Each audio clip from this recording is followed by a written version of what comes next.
Listener इस पर 30 comments कर दो, नेक्स्ट चैप्टर आज ही आ जाएगा। एपिसोड 1। उसने डिसाइड किया था कि वो प्रखर के लिए कोई मेडिसिन बना देगी ताकि उसे ज्यादा गुस्सा ना आए और नींद भी आए, क्योंकि कुछ जानवर रात को नहीं सोते थे। और वो जीन्स इस वक्त प्रखर को बेचैन कर रहा था।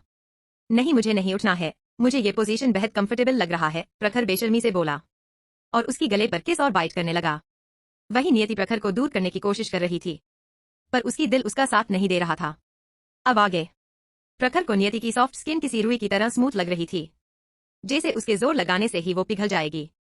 वो जैसे नियति में ही खोने लगा था। वो नियति की गर्दन को किस और सक कर रहा था, जैसे ये उसका फेवरेट काम हो। उसे नियति की खुशबू पागल बना रही थी। ऐसा लग रहा था जैसे वो धीरे धीरे और भी मदहोश ही रहा हो। वही नियति को तो अपने पेट में तितलियां उड़ती हुई महसूस हो रही थी। उसका हाथ प्रखर की बालों में कस चुके थे। जब उसे प्रखर के बाइट करने से दर्द हुआ तो वो अपने होश में वापस आई। वही प्रखर तो नियति में खोया अपने हाथ को नियति की सीने पर चलाते हुए उसकी एक उभार को मसल रहा था। नियति उसे खुद से दूर करने की कोशिश करने लगी, पर प्रखर आज नियति को छोड़ने के लिए तैयार नहीं था। वो तो अभी नियति के अंदर समा जाना चाहता था। उसने नियति की दोनों हाथ को अपने एक हाथ से पकड़कर उसकी सिर के ऊपर कर दिया और फिर उसकी नाइट सूट की 2 बॉटम खोलकर उसके कॉलर बोन पर चूमने लगा। नियति की सांसें तो जैसे थमने वाली थी। ऐसा कुछ वो पहली बार महसूस कर रही थी। उसे अच्छे से पता था कि इस वक्त उसकी हार्मोन्स का क्या हाल हो रखा है। उसने तो सोचा था वो प्रखर को मेडिसिन बनाकर देगी, पर ये इंसान तो उसके ऊपर ही टूट पड़ा है। उसे प्रखर पर गुस्सा आ रहा था, पर अनजाने में ही उसकी मुंह से बीच बीच में सिसकी निकल रही थी, जो प्रखर को और भी एक्साइटेड कर रही थी। प्रखर ने कुछ देर तक उसकी सीने, गर्दन और कॉलर बोन पर किस और बाइट करने के बाद वो थोड़ा ऊपर उठा और अपने कारनामे को संतुष्ट होकर देखा। नियति की सीना, गर्दन और कॉलर बोन पर उसके दिए लाल बाइट मार्क्स इस वक्त प्रखर को बेहद खूबसूरत लग रहा था। उसे वो मार्क देखकर सुकून मिल रहा था। उसे ऐसा लग रहा था जैसे उसे खुशी मिल गया हो। ये उसके खुद की कारीगरी जो थे। वो नियति की तरफ देखकर बेशर्मी से स्माइल करते हुए बोला, देखो बनी, तुम्हारी बॉडी में मेरे दिए मार्क कितनी ज्यादा खूबसूरत लग रहा है। उसने नियति की आंखों में देखा, जो उसे गुस्से में खा जाने वाली नजरों से देख रही थी। उसकी दांत किटकिटा रहे थे। आज पहली बार वो चाहकर भी अपनी फीलिंग्स को कंट्रोल नहीं कर पाई थी। आज वो चाहकर भी इस इंसान के ऊपर ज्यादा गुस्सा नहीं कर पा रही थी। कोई और होता तो वो अब तक मर चुका होता। क्या हुआ बनी, तुम इतने गुस्से में मुझे क्यों देख रही हो? आप बेशर्म आदमी, आपकी हिम्मत कैसे हुई मुझे किस करने की? और बाइट क्यों कर रहे थे? क्या दिखाई नहीं दे रहा है मेरी स्किन रेड हो रहा है? हाँ तो क्या हुआ, अगर ये निशान रहेगा तो सबको पता चलेगा कि तुम सिर्फ मेरी हो। फिर कोई भी तुम्हें देखने की हिम्मत नहीं करेगा। इतना कहकर प्रखर ने जल्दी से नियति की होंठों पर अपना होंठ रख दिया और उसे पैशनेटली किस करने लगा। वही नियति तो जैसे फिर से फ्रिज हो चुकी थी। नियति अपनी फेस को इधर उधर करने लगी, पर प्रखर ने उसकी फेस को पकड़ लिया और उसे किस करने लगा। जब 20 मिनट बाद नियति को सांस लेने में प्रॉब्लम होने लगी, प्रखर ने उसे छोड़ दिया और पलटकर खुद बेड पर लेट गया और नियति को खींचकर अपने ऊपर लेटा दिया, जो गहरी गहरी सांसें ले रही थी। प्रखर उसकी सिर को प्यार से सहलाने लगा और उसे हग कर लिया। नियति ने प्रखर को देखा, जो उसे ही प्यार से देख रहा था। उसने कुछ सोचा और फिर प्रखर के सीने पर अपना सिर रख दिया। प्रखर की होंठों पर गहरी स्माइल आ गई। उसकी बनी उसके पास थी। वो ऐसे ही हमेशा अपनी बनी को अपने पास रखना चाहता था। प्रखर को रात में ज्यादातर नींद ही नहीं आता था। थोड़ा सा शोर होता था तो उसकी नींद खुल जाता था। वही नीचे सब बैठे हुए थे। आज कोई अपने रूम में नहीं गया था। नियति, आकाश और आदित्य के लिए खाना भेजने के बाद ही वो खाना खाने के लिए बैठे हुए थे। अभी अभी उनका डिनर खत्म हुआ था, या यूं कहे कि किसी को भी खाने का मन नहीं था। पर कौशल्या जी, ब्रिजेश जी, संग्राम जी, चंद्रिका जी सब यहाँ बैठे हुए थे और खाते हुए विश्वनाथ जी और पार्वती जी से बात कर रहे थे। इसलिए वो सब भी वहां बैठे हुए थे। भूख तो नहीं थी किसी को भी, बस सब थोड़ा थोड़ा खाकर उन्हें रिस्पेक्ट दे रहे थे। वरना सीखा जी, विपुल जी और अमृत कब का वहां से उठकर जा चुके होते। उन तीनों का ही मन बेहद खराब था। उन्हें नियति के लिए दोषी महसूस हो रहा था। थोड़ी देर बाद जब सब चले गए तो विपुल जी और सीखा जी अपने रूम में चले गए। वहीं अमृत भी अपने रूम में चला गया। तभी अर्जित भी उसके पीछे पीछे रूम के अंदर आ गया। क्या हुआ? उसे रूम के अंदर आते देख अमृत ने भौंगे उचकाते हुए पूछा। तो अर्जित बोला, भाई मुझे नियति के बारे में बात करना था। उसकी बात सुनकर अमृत की आंखें छोटी हो गई। दोनों बालकनी में चले गए और सोफे पर बैठ गए। बोलो क्या बात करना है तुम्हें नियति के बारे में? अमृत ने बिना भाव के पूछा। तो अर्जित बोला, भाई आपको नहीं लगता नियति कुछ ज्यादा ही कर रही है, जबकि हम सब उसे मनाने की कोशिश कर रहे हैं। मुझे पता है हम सब ने गलती किया है, हमें उसके साथ ऐसा बिहेव नहीं करना चाहिए था, पर उसके लिए हम सब उससे माफी मांग रहे हैं। पर उसकी नफरत मुझे नहीं लगता है कि कभी भी हमारे लिए कम हो जाएगी। उसने तो रूही और नेहा को भी सजा दे दिया है और आज उसने मोम को कितना सुनाया, जबकि मोम ने तो उसके लिए ही खाना बनाया था। भले ही उन्हें पता नहीं था कि नियति को वो खाना पसंद नहीं है और वो भूल गई थी कि नियति को उस खाने से एलर्जी है। उन्होंने गलती से ये सब किया था। वो ये सब आराम से तो बता सकती थी ना। उसे इतना हाइपर होने की क्या जरूरत थी? आपको नहीं लगता है कि उसने थोड़ा ओवर रिएक्ट कर दिया? आपने देखा ना उसकी बात से मोम कितना हर्ट हुई और कितना रो रही थी मोम। उसकी बात सुन मार अमृत ने आपने आंखें सिकोड़ लिया और बोला, क्या तुम ये बताने आए थे? वैसे तुम खुद इस सवाल का जवाब क्यों नहीं दे डेट हो? अगर तुम नियति की जगह होते तो क्या करते? अगर मोम डैड तुम्हें इस तरह से ट्रीट करते, तुम्हें छोड़कर सिर्फ मुझसे और बाकी सबसे प्यार करते, तो तुम क्या करते? अगर सब घर में तुम्हें इग्नोर करते, बात बात पर तुम्हें रूम में लॉक कर देते, खाना नहीं देते, पानी नहीं देते, तो तुम क्या करते? अगर कोई भी तुम्हारे बर्थडे को याद नहीं रखता, कोई भी तुम्हें विश नहीं करता, गिफ्ट नहीं देता, और तुम्हारे बर्थडे पर किसी और के साथ उसकी रिजल्ट आने की खुशी को सेलिब्रेट करने चले जाते, तो तुम्हें कैसा लगता? क्या करते तुम? जब तुम्हें अपनी बर्थडे पर किसी और के लिए बनाया गया फेवरेट डिश खाने को दिया जाता, जिससे तुम्हें सीरियस एलर्जी होता और उसे खाकर तुम मौत के मुंह में पहुंच जाते, पर तुम्हारे मोम डैड तुम्हें हॉस्पिटल में छोड़कर अपने दूसरे बच्चों की परवाह करने घर में बैठे रहते, तो तुम क्या करते? उन्हें माफ कर देते या नफरत करते? और जिस लड़की की वजह से तुम्हें घर से निकाल दिया जाता, तुम उसे माफ कर देते या माफ कर देते? नियति की जगह खुद को रख कर एक बार के लिए सोचो। अगर तुम्हारे पास इन सब का जवाब है तो मुझे बोलो। अमृत बिना भाव के बोला और सोफे से सिर टिकाए बैठ गया। वहीं अर्जित तो स्तब्ध होकर बैठा था। उसके भाई ने सच कहा, कोई भी माफ नहीं करेगा, वो भी माफ नहीं कर पाएगा, तो वो कैसे एक्सपेक्ट कर सकता है कि नियति उन सब को माफ कर दे? तो क्या भाई नियति हमें कभी माफ नहीं करेगी? क्या वो कभी भी हमें भाई नहीं कहेगी? ये कहते हुए पता नहीं क्यों उसे बेहद बुरा लग रहा था। वो अपने भाई के मुंह से पॉजिटिव आंसर सुनना चाहता था। अमृत सिर हिलाकर बोला, पता नहीं, हम तो कोशिश भी ठीक से नहीं कर रहे हैं। तो क्या पता कब वो हमें माफ करेगी या नहीं। हम सब ने नियति के साथ बेहद गलत किया है, खास करके मोम डैड और रूही को तो वो माफ नहीं करेगी मुझे लगता है। फिर भी हमें कोशिश नहीं छोड़नी चाहिए। मुझे उम्मीद है कि जय, आकाश और आदित्य की तरह नियति हमें भी एक दिन भाई बोलेगी। इतना कहते हुए उसकी आंखों में आंसू आ गया। वहीं अर्जित ने आगे कुछ नहीं कहा। उसे भी उन तीनों की नियति के साथ बॉन्डिंग देखकर बुरा लगता था। नियति उसकी बहन थी, पर उसकी ही गलती की वजह से वो उससे इतनी नफरत करती थी। अगर वो उसे प्यार देता तो नियति जय, आकाश और आदित्य की तरह शायद उसके साथ भी उतना ही क्लोज होती। उनके बीच भाई बहन का एक स्ट्रॉन्ग बॉन्ड होता। पर ये सब उन दोनों की सोच थी। अगर ये पुरानी नियति होती तो शायद उनकी प्यार देखकर पिघल जाती और उन्हें माफ कर देती, पर ये नियति किसी को माफ नहीं करने वाली थी। वहीं दूसरी तरफ विपुल जी और सीखा जी के रूम में भी यही माहौल था। सीखा, आपको क्या जरूरत थी रूही की पसंद का खाना बनाने की? आपको एटलीस्ट एक बार तो पूछ लेना चाहिए थी ना, माँ या पापा से। वो जो कहती आप उसके हिसाब से बना देती। विपुल जी की बात सुनकर सीखा जी रोते हुए बोली, हमसे गलती हो गई विपुल जी, मुझे पूछना चाहिए था, पर मैं इतना एक्साइटेड थी कि पूछना ही भूल गई। और रूही किचन में थी, मैंने गलती से रूही को देखकर भूल गई कि मुझे नियति की पसंद का खाना बनाना चाहिए, और गलती से मैंने रूही की पसंद का खाना बना दिया। ये आपने बेहद गलत किया सीखा जी। अब नियति हमसे और भी नफरत करने लगेगी। उसे तो यही लग रहा है ना कि आपने जानबूझकर वो खाना बनाता था, ताकि आप उससे बदला ले सके, उसे खाकर उसे फिर से बीमार कर सके। आपको पता है ना ये एलर्जी कितनी ज्यादा खतरनाक है। अगर बच्ची गलती से खा लेती तो बचपन की तरह ही अब उसकी हालत होती। तो क्या वो आपको दोष नहीं देगी? ऐसे भी हम सब ने कब उसे प्यार दिया है, कब उसे भरोसा और सिक्योरिटी दिया है जो वो हम पर भरोसा करेगी। इतना कहकर विपुल जी ने एक कड़वी स्माइल दिया। उनकी आंखों में आंसू थे। उन्हें भी वही एलर्जी था। उन्हें पता था अगर गलती से कभी उन्होंने पीनट्स खा लिया तो उनकी हालत क्या होती थी। उन्हें तब ऐसा लगता था जैसे वो अभी मर जाएंगे सांस रुकने की वजह से। और उसकी बच्ची की एलर्जी तो उनसे भी ज्यादा थी। बचपन में तो उस एलर्जी की वजह से नियति को खून की भी उल्टी हो गई थी। सीखा जी ने आपने आंसू पोंछे और बेड पर लेट गई। उन्हें आज बेहद दर्द और पछतावा हो रहा था। उन्होंने अपनी खुद की ही बेटी को खो दिया था। सुबह का वक्त। नियति आज थोड़ी लेट उठी थी। जब वो उठी प्रखर जा चुका था। उसने फोन देखा तो प्रखर की तरफ से रात के 4 बजे टेक्स्ट मैसेज था। वो रात के 4 बजे यहां से गया था। नियति जल्दी से बात लेकर रेडी हो गई। आज उसे अपने ननिहाल भारद्वाज फैमिली में जाना था। उसके भाई एब्रॉड से आ गए थे। अगर वो नहीं गई तो वो बार बार उसे कॉल करेंगे। अभी के लिए इतना ही, मिलते हैं अगले चैप्टर में। तब तक के लिए stay happy and stay healthy. Please like, share, comment, review जरूर दीजिए ताकि मुझे आगे स्टोरी लिखने में मोटिवेशन मिले। दर्द और पछतावा हो रहा था। उन्होंने अपनी खुद की ही बेटी को खो दिया था। सुबह का वक्त। नियति आज थोड़ी लेट उठी थी। जब वो उठी प्रखर जा चुका था। उसने फोन देखा तो प्रखर की तरफ से रात के 4 बजे टेक्स्ट मैसेज था। वो रात के 4 बजे यहां से गया था। नियति जल्दी से बात लेकर रेडी हो गई। आज उसे अपने ननिहाल भारद्वाज फैमिली में जाना था। उसके भाई एब्रॉड से आ गए थे। अगर वो नहीं गई तो वो बार बार उसे कॉल करेंगे। अब आगे और यूज परेशान कर देंगे। अगर वो नहीं गई तो वो सीधा यहाँ शेखावत फैमिली में आ जाएंगे। और ये बात नियति इस वक्त बिल्कुल भी नहीं चाहती थी। वो नहीं चाहती थी कि उसके तीनों भाई यहाँ आकर उसका सारा खेल बर्बाद कर दे, क्योंकि उसका सबसे बड़ा भाई प्रमित जहां जाता था, अगर वहां कोई नियति को थोड़ा कुछ कह दे तो वो सीधा वहां बॉम्ब ब्लास्ट करने की धमकी देकर आता था। उसका कांड सिर्फ घर या फिर बिजनेस तक नहीं था। उसने कल ही नियति को मैसेज किया था कि वो आज सुबह ही उसे मिलने के लिए और लेने के लिए यहाँ शेखावत आ जाएंगे। इसलिए नियति को जितनी जल्दी हो सके निकलना था।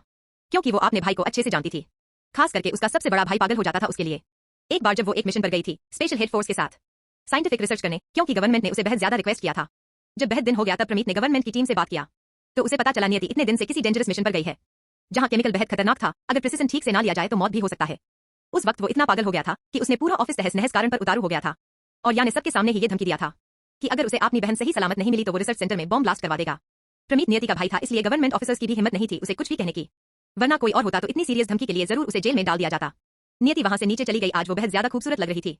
नीचे सब बैठे हुए थे, वही रूही और नेहा दोनों पोछा लगाने में बिजी थी। ये देखकर नियायो को बड़ा मजा आ रहा था, उसकी होंठों पर तिरछी स्माइल आ गई। एक दिन इन दोनों ने भी नियति को पूरा घर क्लीन करवाया था, ये कहकर कि नियति ने स्टाफ और नेहा की इंसल्ट किया है, इसलिए उसे सजा मिलनी चाहिए, वरना वो कभी नहीं सुधरेगी। फिर जब नियति पोछा मारती तो ये दोनों उसमें भी गंदा कर देते ताकि नियति को दोबारा पोछा मारना पड़े। और आज देखो ये दोनों घर में पोछा मार रही है। जब रूही और नेहा को किसी की पैर नजर आए, दोनों ने ऊपर देखा। नियति को आपने सामने खड़ी टेढ़ी स्माइल करता देख दोनों की आंखों में नफरत उतर आई। तभी नियति ने पोछे हुए जगह को देखा और उस पर चलते हुए आगे चली गई। नियति तुमने ये क्या किया? हमने अभी अभी इस जगह को पोछा था, क्यों तुम हमें परेशान करने की कोशिश कर रही हो? रूही मासूमियत से आंखों में आंसू लाकर बोली। उसकी आवाज सुनकर बाकी सब भी उनकी तरफ देखने लगे। नियति पीछे मुड़ी और टेढ़ी स्माइल करते हुए बोली, ओह मैंने तो देखा ही नहीं, फिर से पोछा मार दो। वैसे तुम दोनों पोछा मारते हुए बहुत अच्छी लग रही हो, बिल्कुल सड़क में पड़े सुअर की तरह लग रही हो। मैं देख सकती हूँ तुम दोनों के अंदर ही मेड बनने की टैलेंट कूट कूट कर भरा है। वैसे मेरे विला में मेरे पेटिस को क्लीन करने के लिए तुम दोनों अप्लाई कर सकती हो। मुझे लगता है तुम दोनों ये काम बिल्कुल परफेक्ट तरीके से कर सकती हो। अच्छी सैलरी भी दूंगी मैं तुम दोनों को, डोंट वरी। मिस्टर विपुल शेखावत जितना तुम्हें पॉकेट मनी देते हैं उसी 4 गुना ज्यादा दूंगी। बस मेरे पालतू जानवरों को क्लीन करना है, इस बारे में सोचकर बताना मुझे। वैसे अभी तो तुम्हें हर दिन ऐसे ही पोछा मारना चाहिए। नियति हल्के से हंसी और मुड़ गई और जाने लगी। वहीं जय, आकाश और आदित्य नियति की बात सुनकर हंसने लगे। वो ऊपर से नीचे आ रहे थे, वो तीनों भी उस जगह पर चलकर चले गए जहां पहले से ही पोछा लगा हुआ था, उसे गंदा करके चले गए। नेहा अपनी होंठों को बाइट करते हुए बोली, नियति तुम हमें नफरत करती हो, इसलिए तुमने हमें सजा तो दे दिया है ना, क्या ये काफी नहीं है जो तुम मुझे और रूही को इस तरह से इंसल्ट कर रही हो? रूही भी रोने लगी, आज तक उसकी इतनी इंसल्ट कभी भी नहीं हुई थी।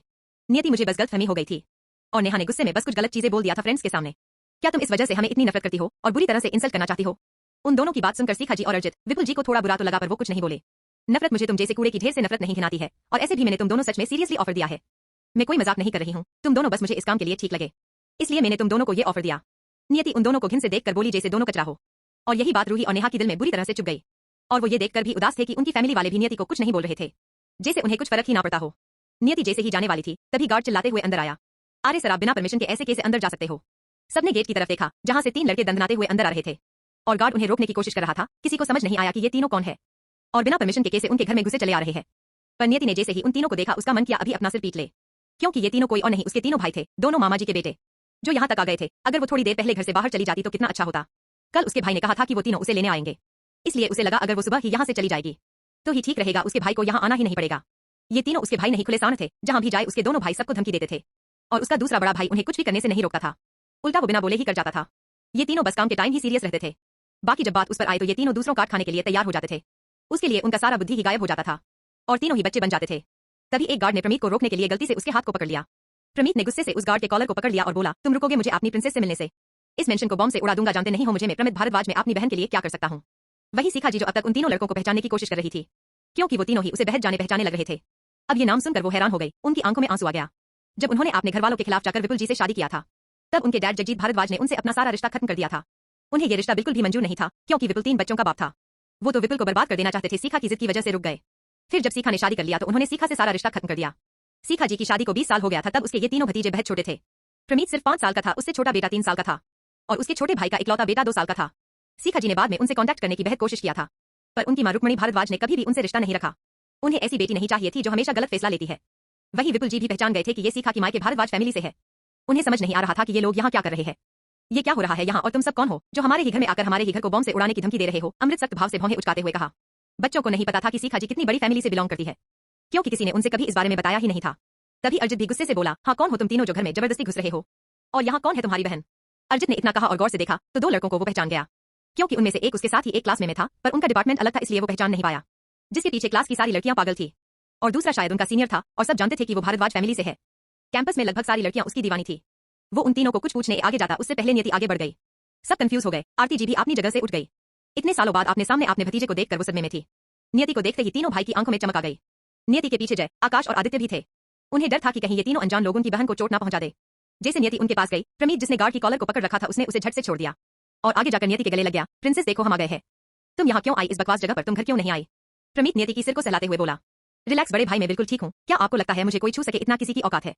तो ये था नियति के बड़े मामा का बड़ा बेटा प्रमीत भारद्वाज, उम्र 25 साल, दिखने में किसी बॉलीवुड स्टार से भी ज्यादा हैंडसम। इनके पीछे लड़कियां पागल है। इन्होंने बिजनेस की पढ़ाई के साथ साथ लॉ भी किया है। अभी ये नियति की एक लॉ फर्म को संभाल रहे हैं और अपने फैमिली बिजनेस में भी अपने डैड की मदद कर रहे हैं। तभी पीछे से दो हाथ प्रमीत को पीछे खींच लिया। क्या भाई, हमें भी तो अपनी प्रिंसेस से मिलने दीजिए। आप तो अकेले ही हमारी प्रिंसेस से मिल रहे हो, ये अच्छी बात नहीं है। इतना कहकर एक लड़का प्रमित को साइड करके नियति को गले लगा लिया। ये था प्रमीत का छोटा भाई और नियति का सेकंड बड़ा भाई अरहान भारद्वाज, उम्र 23 साल। अभी ये कॉलेज में पोस्ट ग्रेजुएशन के फाइनल ईयर में है। दिखने में बेहद हैंडसम और कॉलेज में बेहद सारे लड़कियों का क्रश, क्योंकि सबको पता है कि वो भारद्वाज फैमिली से है। ये भी नियति से बेहद ज्यादा प्यार करते हैं। नियति में इनकी जान बसती है। इनका भी अपना खुद का बिजनेस है जिसे ये स्टडी के साथ साथ मैनेज करते हैं। फिर लास्ट में एक लड़का आया और मुंह बनाकर अरहान को न्याय से दूर कर दिया और बोला, मैं छोटा हूँ, इसलिए आप दोनों हमेशा मुझे लास्ट में अपनी प्रिंसेस को हक करने देते हो। इसका बदला तो मैं एक दिन आप दोनों से लेकर ही रहूंगा। इतना कहकर उसने नियति को हक कर लिया और बोला, तुम्हें मेरे लिए न्याय करना होगा प्रिंसेस। नियति ने उसकी बचकानी हरकतें देखकर सिर हिला दिया। उसके दोनों बड़े भाइयों का भी सेम रिएक्शन था। तो ये नियति के छोटे मामा जी का इकलौता बेटा अरमान भारद्वाज था, उम्र 22 साल। दिखने में ये भी अपने दोनों भाइयों की तरह बेहद हैंडसम। सब हैरान और सदमे में थे। अर्जित की तरह रूही और नेहा दोनों भी सदमे में थी, क्योंकि वो दोनों भी इन दो प्रिंस चार्मिंग को पाना चाहती थी। रूही को तो पूरा भरोसा था कि वो इनमें से एक लड़के को तो पटा ही सकती है, पर अब तो वो नौकरानी की तरह पोछा मार रही है। ये दोनों उन्हें देखकर क्या सोचेंगे। उनसे तो ज्यादा अट्रैक्टिव प्रमीत लग रहा था। देखा जाए तो भारद्वाज फैमिली की जीन्स ही एक्सीलेंट था। तभी जय, आकाश और आदित्य होश में आए। जय ने नियति को पीछे खींच लिया और अपने बाहों में छिपाकर बोला, कौन हो तुम सब और मेरी प्रिंसेस को अपनी प्रिंसेस क्यों कह रहे हो तुम तीनों। अभी के लिए इतना ही, मिलते हैं अगले चैप्टर में। तब तक के लिए stay happy and stay healthy. Please like, share, comment, review जरूर दीजिए ताकि मुझे आगे स्टोरी लिखने में मोटिवेशन मिले, क्योंकि वो दोनों भी इन दो प्रिंस चार्मिंग को पाना चाहती थी। रूही को तो पूरा भरोसा था कि वो इनमें से एक लड़के को तो पटा ही सकती है, पर अब तो वो नौकरानी की तरह पोछा मार रही है। ये दोनों उन्हें देखकर क्या सोचेंगे। उनसे तो ज्यादा अट्रैक्टिव प्रमीत लग रहा था। देखा जाए तो भारद्वाज फैमिली की जीन्स ही एक्सीलेंट था। तभी जय, आकाश और आदित्य होश में आए। जय ने नियति को पीछे खींच लिया और अपने बाहों में छिपाकर बोला, कौन हो तुम सब और मेरी प्रिंसेस को अपनी प्रिंसेस क्यों कह रहे हो तुम तीनों। अब आगे। जय इस वक्त बेहद गुस्से में था और कंफ्यूज भी। जलन ने उसकी दिमाग को घेर लिया था। वो बर्दाश्त नहीं कर पा रहा था कि कोई और उसकी प्रिंसेस को, उसकी लिटिल सिस्टर को अपनी प्रिंसेस कह रहा है। क्या ये सब यहाँ कोई ड्रामा कर रहे हैं। वही नियति को ऐसा लग रहा था जैसे वो अपने भाइयों के बीच आज जरूर गेहूं की तरह पीसने वाली थी। हाँ, कौन हो तुम तीनों और हमारी प्रिंसेस को तुम तीनों प्रिंसेस क्यों कह रहे हो। आदित्य भी मुंह बनाकर बोला। वहीं आकाश ने प्रमीत को ध्यान से देखा। वो थोड़ा हैरान था। वो उसे पहचान गया था और बोला, क्या आप एयरन लॉ फर्म की सीईओ प्रमीत नहीं हो और आप शेखावत ग्रुप ऑफ इंडस्ट्री में भी मैनेजिंग डायरेक्टर हो ना, जिन्होंने एक बार डील के लिए हमारे होटल में आए थे। उसकी बात सुनकर प्रमीत ने हाँ मैं सिर हिला दिया और बोला, हाँ तुमने सही पहचाना। फिर नियति की हाथ को पकड़कर अपनी तरफ खींचते हुए बोला, छोड़ो मेरी प्रिंसेस को। जय ने उसकी हाथ को नहीं छोड़ा। वो आकाश और आदित्य को देखते हुए बोला, ये हमारी प्रिंसेस को हमसे छीन रहे हैं, रोको इन्हें। आकाश और आदित्य जैसे ही आगे आए, अरहान और अरमान भी आगे आ गए। सोचना भी मत, हमारी बहन है वो। ऐसा लग रहा था जैसे यहाँ वर्ल्ड वार 3 होने वाला है। सब आंखें फाड़कर उन्हें देख रहे थे। नियति की एक तरफ तीन भाई खड़े थे जो उसे प्रिंसेस कह रहे थे और जलते हुए उसे एक दूसरे से छीनने की कोशिश कर रहे थे। और सब एक दूसरे को ऐसे घूर रहे थे जैसे जो भी घूरने की कंपटीशन में कंपटीशन कर रहे हो। ऐसा लग रहा था जो जीतेगा नियति उसकी ट्रॉफी होगी, जो ये लोग अपने साथ ले जाएंगे। सीखा जी और विपुल जी तो सबसे ज्यादा हैरान थी। क्या नियति पहले से ही भारद्वाज फैमिली से मिल चुकी है और सब उसे जानते हैं, क्योंकि नियति के लिए भारद्वाज फैमिली के तीनों बेटे जैसे लड़ रहे थे। उन्हें देखकर तो यही लग रहा था कि उन्हें नियति के बारे में पहले से ही पता है और ये नियति से बेहद प्यार भी करते हैं। वहीं अमृत और अर्जित ने गुस्से से मुठिया कस लिया था। नियति उनकी बहन थी तो ये लोग उसके लिए क्यों लड़ रहे हैं। वो इसलिए भी हैरान थे कि ये लड़का प्रमीत भारद्वाज है, जो एक लॉ फर्म मैनेज करता है और बिजनेस भी मैनेज करता है। प्रमीत के बारे में तो उन दोनों ने भी पहले से सुन रखा था। और भारद्वाज फैमिली जो एशिया का सबसे बड़ा वेंचर था, उनका बिजनेस इंडिया और बाकी कई सारी देश में भी फैला हुआ था। उनकी नेटवर्थ की आज तक कोई ठीक से अनुमान नहीं लगा पाया था, पर कहते थे कि इसे चाहे तो सेकंड पोजीशन पर भी आ सकते हैं, जो रायजादा फैमिली के बाद होगा। पर उन्हें यह समझ नहीं आ रहा था कि भारद्वाज फैमिली के लोग यहाँ क्या कर रहे थे और उनकी बहन नियति को अपनी प्रिंसेस क्यों कह रहे थे। तभी नियति थोड़ा तेज आवाज में बोली, भाई छोड़िए मुझे, क्या आप मुझे खींच खींच कर 2 हिस्सा करना चाहते हो। नियति की बात सुनकर जय और प्रमीत दोनों ने उसे छोड़ दिया और जल्दी से प्रमीय ने उसे हग कर लिया। गुस्से और जलन में तो उसने ये ध्यान ही नहीं दिया कि वो अपनी प्रिंसेस को खींच रहा है। उसे खींचने से जरूर दर्द होगा।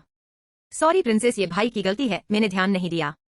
ठीक है कोई बात नहीं। जय ने भी उसे हग कर लिया और बोला, सॉरी लिटिल सिस्टर, मेरी वजह से तुम्हें दर्द हुआ। रिलैक्स भाई, आप ज्यादा ही सोच रहे हो, मुझे कुछ नहीं हुआ है, मैं ठीक हूँ। नियति जय को रिलैक्स करते हुए बोली। तभी उन्हें सीखा जी की आवाज सुनाई दिया, प्रमीत, अरहान, अरमान बच्चों, तुम तीनों सच में यहाँ हो? क्या तुम तीनों अपनी बुआ से नहीं मिलोगे? तीनों ने सीखा जी की तरफ देखा, जो अपनी आंखों में आंसू लिए उन्हें ही देख रही थी। पर सीखा जी को देखकर प्रमीत, अरमान और अरहान को कोई फीलिंग्स महसूस नहीं हुई। ना उन्हें उनसे कोई जुड़ाव महसूस हुआ, क्योंकि जब सीखा जी ने घरवालों के खिलाफ जाकर विपुल जी से शादी किया था, उस वक्त वो तीनों बेहद छोटे थे। उन्हें तो सीखा जी के बारे में ज्यादा कुछ याद भी नहीं था। बस उन तीनों ने अपने मोम डैड से सुना था कि उनकी एक बुआ है को उनके खिलाफ जाकर शादी करने की वजह से दादाजी और दादी माँ ने उनसे सारे रिश्ता तोड़ दिया है। उन्हें तो सब कुछ तब पता चला जब वो सब नियति से मिले, और तब से उन्हें अपनी बुआ के लिए कोई अच्छी फीलिंग नहीं थी। देखा जाए तो उनके मन में थोड़ी गुस्सा और नफरत भी था। भला कौन सी माँ अपनी ही खुद की बेटी को अपनी सौतेली बेटी के लिए इतना टॉर्चर करती है। वहीं बाकी सब भी हैरान थे। सरिता जी, अमृत, अर्जित, रूही, नेहा, बुआ जी की फैमिली और नियति के पास खड़े जय, आकाश और आदित्य भी। क्या ये तीनों लड़के सीखा जी के भतीजे हैं? विपुल जी, नीरज जी, विश्वनाथ जी और पार्वती जी ये तीनों ही थे जो हैरान नहीं थे, क्योंकि उन्हें पहले से ही पता था कि सीखा जी शेखावत फैमिली से बिलोंग करती है। अरहान पहले बोलने वाला था, वो मुंह बनाकर बोला, आप है कौन? हमारी कोई बुआ नहीं है।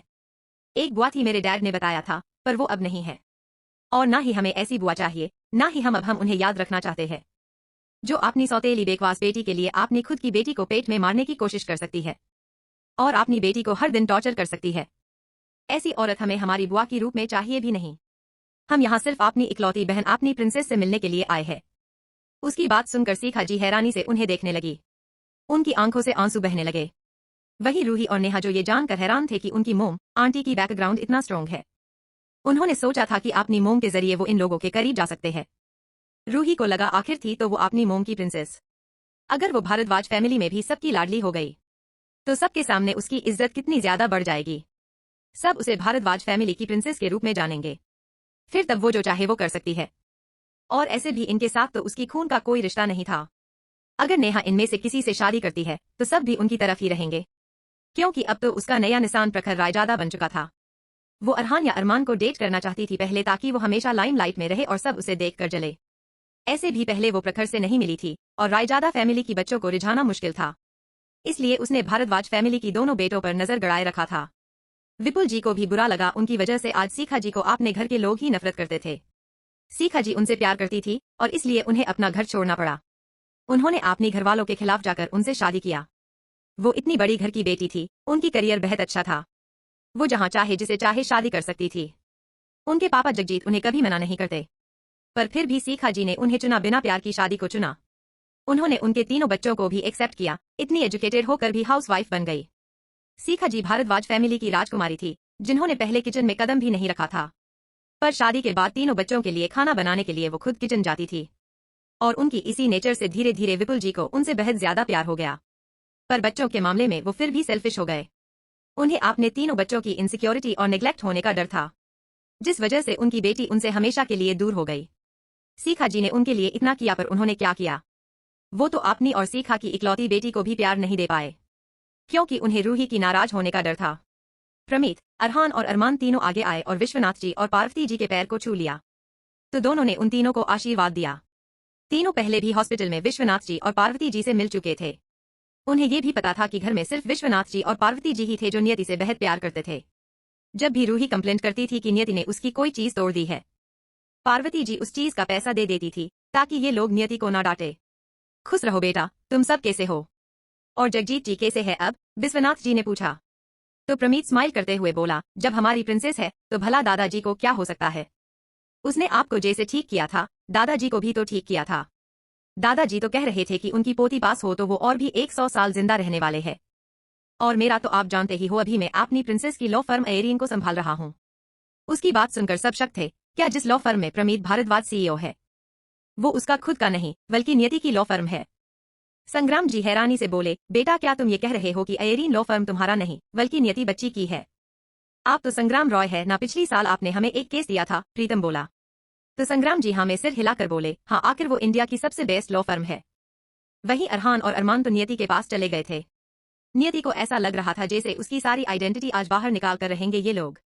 काश वो थोड़ी देर पहले चली जाती तो ये सब होता ही नहीं। प्रमीत स्माइल के साथ बोला, हाँ वो लॉ फर्म नियति ने ही एस्टेब्लिश किया था।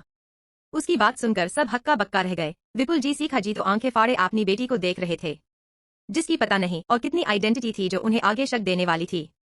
अमृत, अर्जित, सरिता जी, रूही, नेहा, बाकी सब हैरान थे। कैसे कैसे ये छोटी सी बदमाश लड़की इतनी बड़ी बड़ी आइडेंटिटी रख सकती है और इतनी कम उम्र में इतनी बड़ी बड़ी कंपनी खोल सकती है? रूही और नेहा दोनों ही मन यही सोच रही थी। ब्रिजेश जी ने हैरानी से नियति को देखा और बोले, मेरी बच्ची तुम तो बेहद काबिल हो, तुम्हारी पहले से ही इतनी बड़ी एंटरटेनमेंट कंपनी है। तुम दुनिया की सबसे म्यूजिक डायरेक्टर और प्रोड्यूसर मिस नीति हो। तुम्हारी लेमिस इतनी बड़ी ब्रांड भी है। तुम दुनिया की बेस्ट डिजाइनर हो जिसे सारे डिजाइनर एडमायर करते हैं। तुम इंटरनेशनल कार रेसर भी हो और तुमने इतनी कम उम्र में इतनी बड़ी लॉ फर्म भी बनाया है। तुम सच में बेहद टैलेंटेड हो बच्ची, जो तुमने इतनी कम उम्र में इतना सब कुछ अचीव कर लिया है। वैसे तुमने लॉ फर्म एस्टेब्लिश किया था तो उसमें तुम्हारा नाम क्यों नहीं है? उनकी बात सुनकर नियति फीकी स्माइल करके बोली, वो लॉ फर्म मैंने अपनी सारी कंपनीज के लिए बनाई थी। अगर हमारी कंपनी की तरफ से कोई प्रॉब्लम या केस हुआ तो दूसरों पर डिपेंड रहने से अच्छा मैं खुद की लॉ फर्म पर डिपेंड रहूंगी। आया मैंने तो यूं ही उसे एस्टैब्लिश लिया था और अभी भाई उसे संभाल रहे हैं। नियति की बात सुनकर सब हैरान थे। एक लॉ फर्म बनाना इतना आसान है क्या? अफवाह थी कि आयरीन लॉ फर्म ने कभी कोई केस नहीं हरा है आज तक। नियति तो ऐसे कह रही है जैसे लॉ फर्म बनाना बच्चों का खेल है जिसे आप यूं ही बना सकते हो। अरे लॉ फर्म बनाने के लिए भी लोगों को सालों का मेहनत लग जाता है। उसके लिए पैसा और पावर दोनों चाहिए और बेस्ट लॉयर भी चाहिए। अपनी बहन की एक और आइडेंटिटी जानकर जय, आकाश और आदित्य तो हैरान थे। बेहोश होकर गिरने वाले थे तीनों। हे भगवान, उनकी बहन है, कौन उसकी और कितनी आइडेंटिटी है, उसके पास कितनी ज्यादा स्किल है। वहीं अमृत और अर्जित नियति को देख रहे थे। ये उनकी वही बहन थी जिसे उन्होंने इग्नोर कर दिया था, कभी प्यार नहीं दिया था, पर नियति ने जो हासिल किया है वो सबके सामने था। विपुल जी की आंखों में आंसू था। उनकी बेटी ने कितनी मुश्किल से निकलकर ये सब हासिल किया होगा। वो नियति की सक्सेस के पीछे की स्ट्रगल के बारे में सोच रहे थे। तभी अरमान रूही और नेहा को देख बोला, क्या ये दोनों इस घर की नौकरानी है? मुझे ऐसा क्यों लग रहा है जैसे मैंने इन दो नौकरानियों को कहीं देखा है। अभी के लिए इतना ही, मिलते हैं अगले चैप्टर में। तब तक के लिए stay happy and stay healthy. Please like share comment review जरूर दीजिए ताकि मुझे आगे स्टोरी लिखने में मोटिवेशन मिले। ये उनकी वही बहन थी जिसे उन्होंने इग्नोर कर दिया था, कभी प्यार नहीं दिया था, पर नियति ने जो हासिल किया है वो सबके सामने था। विपुल जी की आंखों में आंसू था। उनकी बेटी ने कितनी मुश्किल से निकलकर ये सब हासिल किया होगा। वो नियति की सक्सेस के पीछे की स्ट्रगल के बारे में सोच रहे थे। तभी अरमान रूही और नेहा को देख बोला, क्या ये दोनों इस घर की नौकरानी है? मुझे ऐसा क्यों लग रहा है जैसे मैंने इन दो नौकरानियों को कहीं देखा है। अब आगे।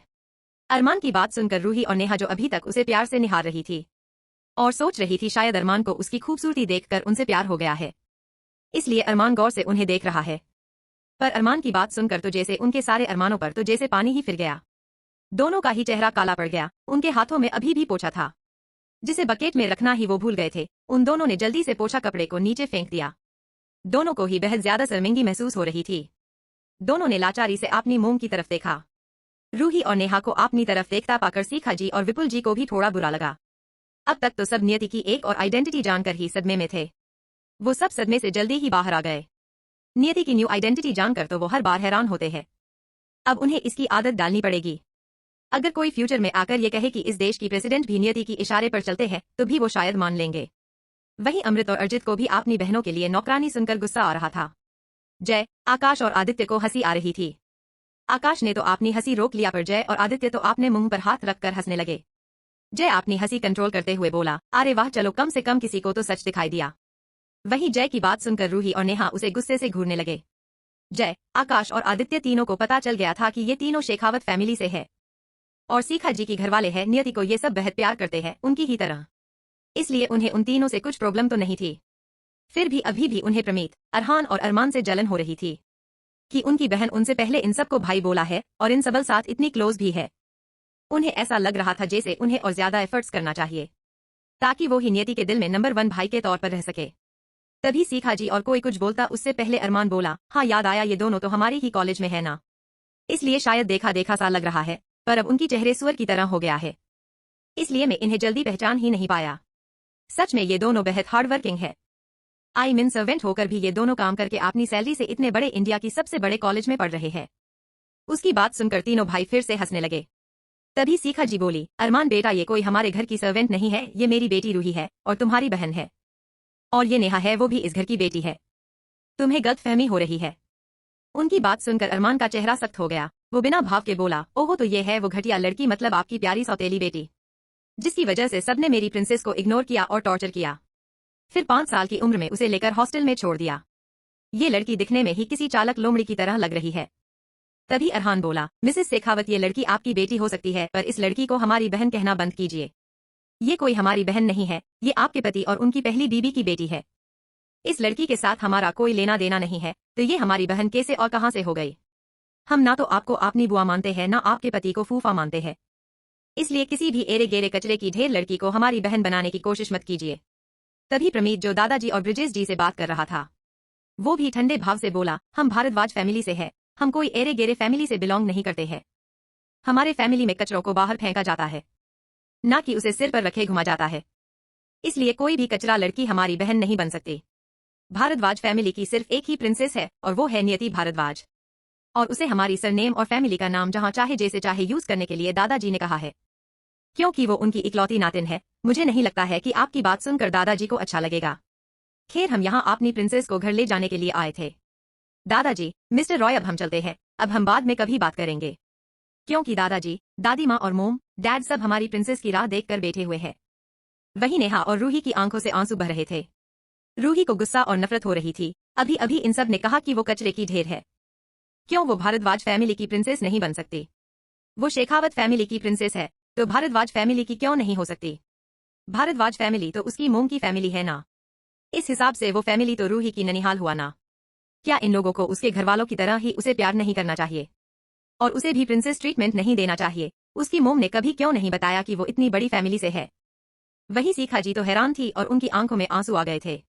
ये लोग अब उनसे इतनी नफरत करते हैं कि सबके सामने ही उनकी बेइज्जती कर रहे हैं, और उन्हें उनके भतीजे बुआ भी नहीं मानते हैं। ये देखकर सीखा जी की आंखों से लगातार आंसू बह रहे थे। वही विपुल जी को भी सीखा जी के लिए बेहद बुरा लग रहा था। आखिरकार उनकी ही वजह से तो सीखा जी ने अपने घर को छोड़ा था, जिस वजह से उनकी फैमिली ने उनसे सारा रिश्ता ही खत्म कर दिया था। पर वो तो सीखा और अपनी बेटी नियति, जो खुशी और प्यार डिजर्व करते हैं, वो भी नहीं दे पाए। वही अमृत और अर्जित को भी गुस्सा आ रहा था। ये तीनों भाई उनके सामने ही उनके मोम, डैड, बहन की इंसल्ट कर रहे थे, पर उनकी मोम जब तक कुछ ना बोले तो वो भी क्या ही बोल सकते थे। ये आखिरकार थे तो उनकी मोम की फैमिली वाले। ऊपर से नियति की भी बॉन्डिंग उनके साथ बेहद अच्छी थी। आज तक जो प्यार वो नियति को नहीं दे पाए, नियति को वो प्यार इन सबसे मिल रहा था। अगर वो इनसे कुछ कहे तो सबसे ज्यादा गुस्सा नियति को ही आएगा। ठीक है, जाओ बेटा तुम, पर जल्दी नियति को वापस भेज देना, विश्वाम्भर जी बोले। तो तीनों ने हाँ में सिर हिला दिया और बोले, ये तो हमारी प्रिंसेस की मामा जी और मामी जी पर डिपेंड करती है। आई मीन हमारे मोम, डैड के ऊपर है। वो तो अपनी भांजी को देखते ही एक पल के लिए छोड़ना नहीं चाहते हैं, अरहान हंसते हुए बोला। तो दादाजी और दादी माँ ने भी सिर हिला दिया। वही नियति ने भी गहरी सांस लिया, उसे डर था कुछ देर और रहने से उसकी और भी आइडेंटिटी उसके भाई इनके सामने बता देंगे। तभी जय बोला, मिस्टर भारद्वाज, क्या हम भी आपके साथ आ सकते हैं? वो एक्चुअली में भी बचपन में ननिहाल में रहता था, पर अब मेरे नाना नानी इस दुनिया में नहीं है, इसलिए मैं अपने ननिहाल को बेहद मिस करता हूँ। मुझे बस देखना है कि मेरी लिटिल सिस्टर की ननिहाल कैसा है। जय ने बड़ी उम्मीद से बोला। वो सच में देखना चाहता था। वहीं जय की बात सुनकर अरमान उसके कंधे पर हाथ रख के बोला, अरे चलो ना, किसने मना किया? आज से तुम भी उसे आपा ननिहाल समझना। मेरे पास ऑलरेडी 2 बड़े भाई है जो मुझ पर हमेशा धौंस जमाने हैं। मैं हमेशा सोचता था काश मेरा भी एक छोटा भाई होता जिस पर मैं धौंस जमता। आज मेरी मन की मुराद पूरी हो गई लगता है। आज से तुम मेरे छोटे भाई हो, ठीक है? इतना कहकर अरमान ने चमकती हुई आंखों से जय को देखा। उसकी बात सुनकर जय हड़बड़ा गया। क्या ये लड़का उस पर धौंस जमाने के लिए उसे छोटा भाई बना रहा है? उसने जल्दी से अरमान के हाथ को अपने कंधे से हटा दिया और बोला, हम दोनों सेम एज के हैं, तो भला तुम मेरे बड़े भाई और मैं तुम्हारा छोटा भाई कैसे हो गया? ये भी तो हो सकता है कि तुम मुझसे छोटे हो, दोनों तो 22 साल के हैं। जय का चेहरा अजीब हो गया था, जैसे अरमान उसे बेचने के लिए लेकर जा रहा हो। तो बताओ तुम कौन से मंथ और डेट में पैदा हुए थे? हम अभी डिसाइड कर लेंगे कि कौन बड़ा है और कौन छोटा है। मुझे बताने की जरूरत नहीं है। इतना कहकर जय नियति के पीछे चला गया। वो इस पागल लड़के से परेशान हो गया था। पता नहीं छोटा भाई बनने के बाद ये उस पर कौन सा गुस्सा निकालेगा। अरमान ने चिढ़ते हुए जय को देखा, फिर उसकी नजर आकाश और आदित्य पर पड़ी। वो चमकती आंखों से उन्हें देखते हुए बोला, तुम दोनों जरूर मुझसे छोटे हो, आज से तुम दोनों मेरे छोटे भाई हो। ये सुनकर तो आकाश और आदित्य भी हैरान रह गए। इस लड़के को इतना क्या चूल मची है छोटे भाई बनाने की, जो ये सबको छोटा भाई बनाता फिर रहा है। बस बहत हुआ अरमान, अब चलो वरना मैं दादाजी को कहूंगा तुम्हारी वजह से प्रिंसेस को घर आने में लेट हो गया। फिर तुम देख लेना कि तुम्हें दादाजी को कैसे समझाना है। अरहान अरमान की शर्ट को खींचते हुए बोला, क्योंकि प्रमीत बाहर जा चुका था। नियति भी जाने वाली थी और ये यहाँ भाई बनाने में लगा हुआ है। वो सब बाहर चले गए। आकाश और आदित्य ने एक दूसरे को देखा, फिर वो भी उनके पीछे पीछे चले गए, क्योंकि उन्हें भी नियति की ननिहाल देखने की क्यूरियोसिटी हो रही थी। उन लोगों ने भारद्वाज फैमिली के बारे में काफी बार सुना था, पर कभी उन लोगों ने उनका घर नहीं देखा था और ना ही वो बिजनेस पार्टी में ज्यादा जाते थे। जय भी तो जा रहा था, इसलिए वो भी जाना चाहते थे। वहीं सब अरमान और उसकी बचकानी हरकतें देखकर हंसने लगे थे। उनके जाते हो ब्रिजेश जी विश्वनाथ जी को देखकर बोले, ये बच्चा तो बड़ा मजाकिया है और उसका नेचर भी बेहद अच्छा है। उनकी बात सुनकर विश्वनाथ जी हाँ में सिर हिलाकर बोले, हाँ भारद्वाज फैमिली के तीनों बच्चे ही स्मार्ट और इंटेलिजेंट है और उन्हें पता है कि कौन कैसा है। वो कभी गलत इंसान को अपनी जिंदगी में नहीं रखते, खास करके वो सब नियति पर अपनी जान छिड़कते हैं। पापा, क्या आप पहले से जानते थे कि नियति और भारद्वाज फैमिली साथ है? और नियति कब अपनी नाना जी और उनकी फैमिली से मिली? आपने कभी हमसे ये बात क्यों नहीं बताया? विपुल जी विश्वनाथ जी को देखकर बोले। तो विश्वनाथ जी उन्हें बिना देखे ही बोले, क्या मैंने तुम्हें नहीं कहा था कि मेरी पोती की किसी भी मैटर में तुम लोगों को जानने का कोई हक नहीं है? दादी माँ भी गुस्से बोली, तुम जानकर क्या करते? मेरी बच्ची को जो खुशियां मिली है उसे छीनने की कोशिश करते, या फिर मेरी बच्ची की ननिहाल में भी अपनी इस मनहूस बेटी को प्रिंसेस बनाने की कोशिश करते? नहीं माँ, आप गलत समझ रही हो। आप जानती है ना सीखा अपनी फैमिली के लिए कितना दुखी रहती थी। अगर हमें पता होता कि नियति के साथ भारद्वाज फैमिली की बॉन्डिंग इतनी अच्छी है तो सीखा को और मुझे खुशी होती। उनकी बात सुनकर दादी माँ उन्हें देखकर चिढ़ते हुए बोली, दुखी क्यों है? उसने खुद ही तो अपनी फैमिली को छोड़ा था और ऐसे भी मेरी प्रिंसेस अपनी ननिहाल वालों से 3 साल पहले मिली है, जब उसने अपनी नाम कमा लिया था, बिजनेस को सेटल कर दिया था। क्योंकि मेरी बच्ची एक डॉक्टर है इसलिए तब हॉस्पिटल में जगजीत जी एडमिट थे और हमारी प्रिंसेस ने ही उन्हें बचाया था। उसके बढ़ी उन्हें पता चला कि नियति उनकी नातिन है, पर सीखा के घरवाले भी सीखा को देखना नहीं चाहते हैं। वैसे भी सीखा ने जो मेरी बच्ची नियति के साथ किया था, तुम्हें क्या लगता है उसे जानने के बाद भारद्वाज फैमिली सीखा को कभी माफ करेगी? और इन सालों में नियति उनके लिए उनकी जान बन चुकी है, इसलिए मैं तुम सबको वार्न कर रही हूँ, उनके सामने अपनी इस घटिया 2 मुंह वाली बेटी को उनकी घर की नातिन मत कहना। इतना कहकर दादी माँ वहां से उठकर चली गई। वही सीखा जी को आज बेहद बुरा लग रहा था, पछतावा हो रहा था। उनकी आंखों से बेतरसा आंसू बहे जा रहे थे। अभी के लिए इतना ही, मिलते हैं अगले चैप्टर में, तब तक के लिए stay happy and stay healthy. Please like share comment review जरूर दीजिए ताकि मुझे आगे स्टोरी लिखने में मोटिवेशन मिले।